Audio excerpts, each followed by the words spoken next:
social reforms were so popular and well entrenched that even the conservative administrations which followed them, specifically Eisenhower in the US and Churchill in the UK, were uninterested in attempting to roll them back.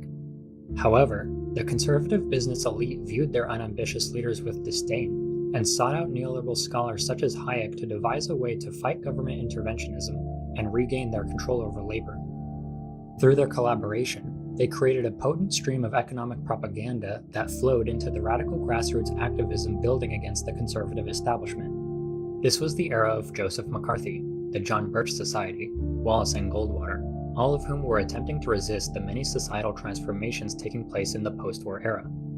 Despite their radical new conception of liberalism, neoliberals frequently claimed classical liberals such as Adam Smith and David Hume as their own, which created the appearance of a historical lineage that extended backwards before the 20th century and the rush towards collectivism. This appeal to tradition proved powerfully seductive to conservative parties, and in neoliberal economics, conservatism found the engine for its mid-century offensive.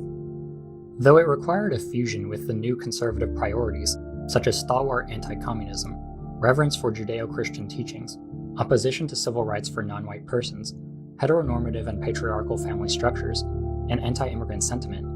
neoliberalism successfully injected adrenaline into the downtrodden right-wing movements that had been struggling to assert their relevance since the Great Depression.